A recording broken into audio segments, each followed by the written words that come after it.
शेतकऱ्यांसाठी good news. तर पीक विम्याचा आज दुसरा टप्पा जे की आज 4 वाजल्यानंतर पैसे इथं 10,000 हेक्टरी इथं जे की या 13 जिल्ह्यांमध्ये सरसकट इथं मिळणार आहे. जिल्ह्यांची यादीसुद्धा आलेली आहे. ज्यांना कोणाला पीक विमा मिळालेला नसेल तर अशाने हा व्हिडिओ शेवटपर्यंत बघा. तर आजची एक मोठी बातमी, पीक विम्याचा दुसरा टप्पा आज जमवण्यास सुरुवात. तर आज सायंकाळी 4 वाजल्यानंतर खात्यामध्ये जमवण्यास सुरुवात होणार आहे, जे की 10,000 तर या 13 जिल्ह्यांमध्ये. तर आजची मुख्य अपडेट म्हणजे दुसऱ्या टप्प्यास वितरण सुरू झालेलं आहे. पात्र लाभार्थ्यांना इथं पैसे खात्यामध्ये येत आहे.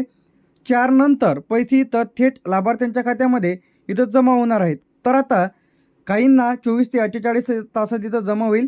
तर आता सध्या जे काही वाटप सुरू झालेले जिल्ह्यात तर त्या जिल्ह्यातील पंचनामे इथं कंप्लीट झालेले आहे. ई पीक पाहणीसुद्धा इथं डेटा अपलोड झालेला आहे. पीक विमा कंपनीने सुद्धा मंजुरी दिलेली आहे. केंद्र सरकार, राज्य सरकार यांनी सुद्धा वितरित करण्यास मंजुरी इथं मिळालेली आहे. तर आता सर्व शेतकरी बांधवांसाठी पीक विम्याचा जो काही दुसरा टप्पा आहे तर आता या 13 जिल्ह्यांमध्ये वाटप निधी इथं सुरू झालेला आहे.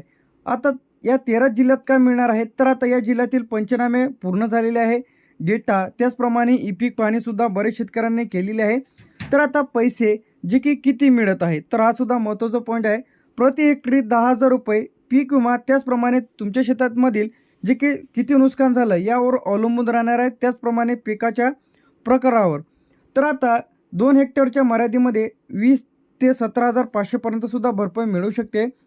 आधार लिंक नसेल तर पैसे तुमचे इथं अडकणार आहे. बरेच शेतकऱ्याच्या बँक पासबुकला आधार लिंक नाही. त्याचप्रमाणे स्पेलिंगमध्ये फरक आहे. आधारवर स्पेलिंग वेगळं आहे, बँक पासबुकवर वेगळं आहे. तर अशाने चेक करून घ्यायचं आहे. यानंतर तुमची ई पीक पाहणी अपूर्ण आहे. बरेच शेतकरी बांधवांनी पीक विमा भरलेला आहे, तक्रारसुद्धा केलेली आहे, परंतु ई पीक पाहणी केलेली नाही. त्यामुळे त्यांचे पैसे इथं रखडलेले आहे. तर आता या 13 जिल्ह्यांमध्ये वाटपास सुरुवात झालेली आहे. तर आता यामध्ये 13 जिल्हे आहे. सर्वप्रथम अकोला, अमरावती, बुलढाणा, यवतमाळ, वाशिम, नागपूर, वर्धा, चंद्रपूर, गोंदिया, भंडारा, जळगाव, धुळे. तर अशा जिल्ह्यांमध्ये जे की 10,000 किती मिळत आहे, 10,000 याप्रमाणे पैसे इथं येत आहे. तर यानंतर धुळे झाल्याच्या नंतर नंदुरबार. तर एकूण यामध्ये जे की आपण दाखवल्याप्रमाणे 13 जिल्ह्यांचा यामध्ये समावेश आहे. 13 जिल्ह्यांमध्ये दुसरा टप्पा वाटपास इथं सुरुवात झालेली आहे. यानंतर पैसे मिळवण्यासाठी तुम्हाला काय करायचं आहे, आता ज्यांना कोणाला पीक विम्याचे पैसे इथं आले नसतील तर अशाने आधार लिंक आहे की नाही चेक करा. नसेल तर लिंक करून घ्या. ई पीक पाहणी तुम्ही तपासून घ्या, म्हणजे तुम्ही तुमची ई पीक पाहणी केली की नाही, योग्य पद्धतीने पिकाची नोंद केली की नाही, बँक खाते चालू आहे की नाही चेक करा. त्याचप्रमाणे मोबाईल नंबर आहे की नाही व्यवस्थित. तर ज्यांना कोणाला पीक विमा आलेला नसेल तर अशाने 14447 तर हा पीक विम्याचा हेल्पलाईन नंबर आहे. यावरती कॉल करून सुद्धा तुम्ही तक्रार नोंदवा. यानंतर तुम्हाला बँक पासबुक अपडेट करा, DBT तपासा 14447 तर हा नंबर चेक करा. या नंबरला कॉल करून तुम्ही तक्रार करा की आम्हाला पीक विमा आलेला नाही. ई पीक पाहणी झाली की नाही, क्रॉप इन्शुरन्स म्हणजे तुम्हाला 72 तासाच्या आत तक्रार करायची राहते तरच तुम्हाला पीक विमा इथं दिला जातो. अजून पैसे का आले नाहीत तर हा सुद्धा बरेच शेतकरी बांधवांचा प्रश्न आहे. आता जिल्हा पुढील टप्प्यात पीक विमा कंपनी पडताळणी सुरू, डेटा प्रलंबित, खाते बऱ्याच जणांची त्रुटीमध्ये आहे.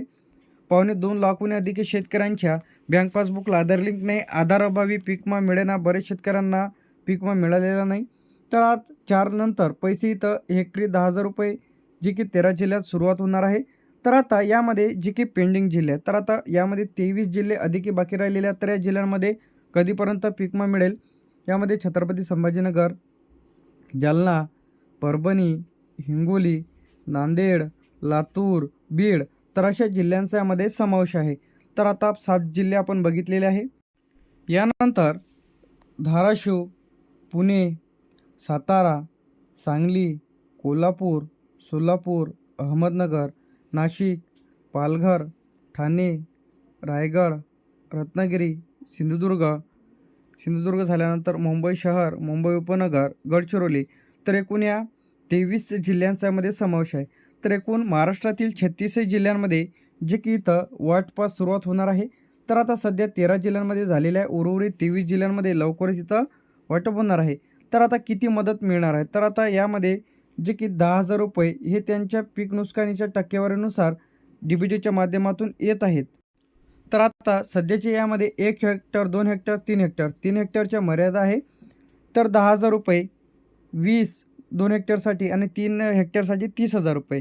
तर याप्रमाणे तर काही जिल्ह्यांमध्ये 17,500 रुपये इथं येत आहे, तर काही जिल्ह्यात 17,000च इथं येत आहे. पैसे कधीपर्यंत येतील तर आता यामध्ये जे की 4 नंतर इथं वाटप सुरू होईल. काही जिल्ह्यात 2 ते 3 दिवस इथं लागू शकते. उर्वरित तिसऱ्या टप्प्यांमध्ये इथं येऊ शकते. तर पीक विमा कोणाला मिळत आहे तर आता हा सुद्धा महत्त्वाचा प्रश्न आहे. तर आता ज्यांनी पीक विमा फॉर्म भरलेला आहे, नुकसानग्रस्त आपत्तीमुळे ज्यांचं नुकसान झालेलं आहे, ई पीक पाहणीवरती त्यांनी पिकाची नोंद केलेली आहे. 7/12वर पिकाची नोंद आहे, त्यामध्ये सोयाबीन, कापूस, तूर, उडीद, मूग, गहू, ज्वारी, हरभरा जे की पिकाची नोंद आहे, खरीप आहे की रब्बी आहे, आधार लिंक खाते असलेल्या शेतकरी बांधवांना इथं येत आहे. तर आता कोणत्या आपत्तीमुळे मदत इथं मिळत आहे तर यामध्ये पहिलं जे आहे यामध्ये अतिवृष्टी, काय अतिवृष्टीची भरपाई इथं येत आहे. यानंतर दुसरं जे आहे यामध्ये दुष्काळ, गारपीट, पूर, वादळ, कीडरोग, तर काही प्रमाणामध्ये जास्ती जे काही ओला दुष्काळ यामुळे जे काही बाधित झालेलं पीक आहे तर यांसाठी भरपाई इथं येत आहे. नुकसान कसे ठरवले जाते, शेतकरी तक्रार नोंदवतो, त्याचप्रमाणे कृषी अधिकारी, पंचनामे, ई पीक पाहणी डेटा, पीक विमा कंपनी पडताळणी. तर आता तुमच्या जिल्ह्यातील पंचनामे झाले की नाही हे सुद्धा महत्त्वाचं आहे. तर आता तक्रार कधी करायची असते तर तुमचं नुकसान झाल्याच्या नंतर 72 तासाच्या तुम्हाला तक्रारीची माहिती द्यायची असते. उशिरा जर दावा केला तर तुमची इथं तक्रार रिजेक्ट केली जाते. आता पीक विमा कंपनीकडे जिथं पीक विमा प्रतिनिधी आहे तर आता हे तुमच्या तालुक्याच्या जिल्ह्याच्या ठिकाणी पीक विमा ऑफिस आहे, तिथं तुम्हाला जाऊन जे की तुम्हाला 7/12 बँकेचं पासबुक, आधार कार्ड, पीक विमा फॉर्म भरलेल्याची पावती, 7/12/8 तुम्हाला इथे डॉक्युमेंट्स द्यायचे आहे. तर आता तुम्हाला हा हेल्पलाईन नंबर देतो 14447. तर यावरती कॉल करून सुद्धा तुम्ही ज्यांना कोणाला पीक विमा आलेला नसेल तर अशाने तक्रार करा व पीक विमा मिळवा.